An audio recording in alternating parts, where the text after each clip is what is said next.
I went on a girls trip to Miami in 2022 with two girls I didn't know, and I will not go back to Miami, and here's exactly why. So here's my Miami story time, and this is the start of my TikTok career. So prior to going to Miami, it was supposed to be me, my best friend from college, her best friend from home, and then her best friend. So right before the trip, my best friend was unable to go, so I was going with her best friend that I had met a handful of times, Alyssa, and then Hannah, her best friend. So I really didn't know these girls. Like, we met rappers, we met ball players, we met all sorts of people, and I started my TikTok career. If you want to go back, you can watch the original Miami vlogs. They're one of the first videos I posted on here. Upon arriving in Miami, we did our little networking, talked with some people, we met a promoter, and he's like, yeah, I'll take you guys out for dinner and then we'll go out. And we were like, perfect. He was mentioning one of the clubs that we had searched up, and we were like, why not? Dinner was paid for by the promoter. Then afterwards, we went out to the club, and there was like 20 girls in the section, and me and my friends were like, this is not enough room for us. So I had spotted these two older white men sitting at a table, and I said, girls, let's go. So we went over there, we're hanging around with the men, and they're like, okay, what do you guys want? And we're like, get us a bottle of Grey Goose, bottle of Grey Goose, get us a bottle of Dom, bottle of Dom, like bottles on bottles on bottles. It was these two dudes, me and my two friends, and no one was in our section. What was weird was the initial section we were in, the girls were kind of being like rude, like they were like standoffish with their little tatas and their booties and everything, like acting like Hollywood and shit. And we were like, okay, like they're not very nice. And we tried to talk to them. But then later when we were in the baller section, they were trying to come over and we said, oh, we don't recognize you. So the whole night we hung around with them.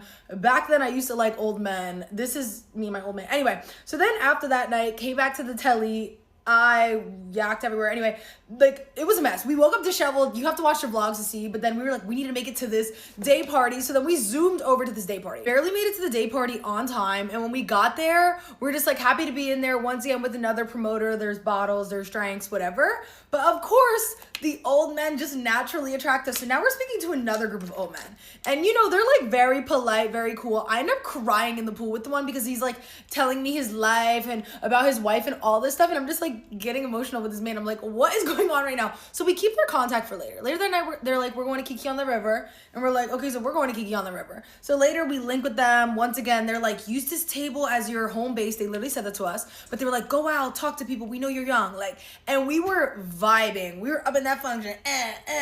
Like literally like went in with nothing, walked out with the world.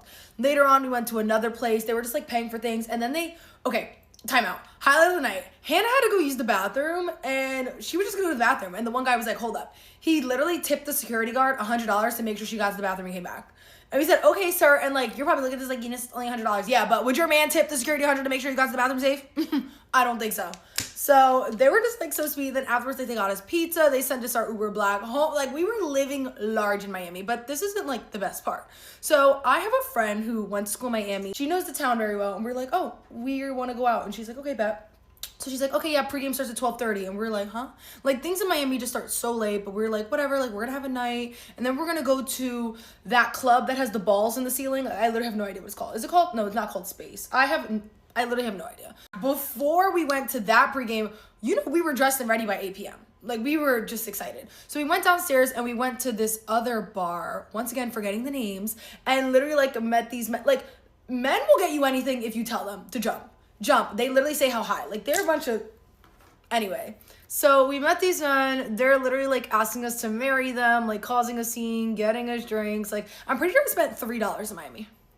Like, you don't spend money when you go to Miami, and if you do, you're in the wrong Miami. So after that, we met my friend at like 12:30 for the pregame. Totally forgot to add this. So when we left the bar, we were outside about to order an Uber, and I see a car with the top pulled down, and I was like, oh guys, let's just ask this guy. So I was like, oh hey, like, can you drive us to such and such hotel? And the guy was like, yeah, of course. Like, and we had him like move his stuff around in the back, and we were sitting in this man's car. It was a Rolls Royce, but we did not know it. We're just like, oh, we're in this cute convertible, and we're like taking selfies, and we're like, oh, so what do you do for work? He's like, oh, like football, like blah blah. We're like, oh, cool. Like, people are like taking pictures of us like while he's going, because like he's got some 3 bad bitches in his like top down Rolls Royce, but like we don't know it's a Rolls Royce, so we're just like, why are we using photos? Like, yeah, it's a cool car, like whatever. Like literally the next day we were like looking at our videos and we're like, oh, RR, like, oh, okay, RR, like that's nice. And then we got to the hotel where my friend told us the link for the pregame. So after that, we met my friend at like 12:30 for the pregame at a hotel that was like a day party by day. Anyway, we're there, and she's like, yeah, we can go to this one spot, but I don't know if we're gonna make it in, because we had a dude with us that was her friend, and then she was also wearing sweatpants.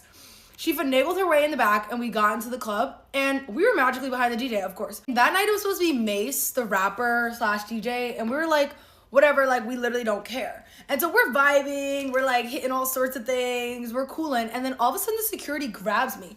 And I was like, okay, bye guys, like I'm getting kicked out for smoking this thing, like it's fine, like I'm gonna get kicked out. And he pushes me in this section, and he's like, he wants to speak to you. And I said, who? It was Mace the Rapper. And I was just like zooted by then. So I was just like, oh hey, like what's your name? And he was like, I'm Mace, like what's your name? And I was like, I'm Eunice, like what do you do for work? He's like, I'm a DJ, what about you? And I was like, I'm a nurse. And I'm just talking to this man like he's any bull. Hi, Mr. Stop. This is Mace.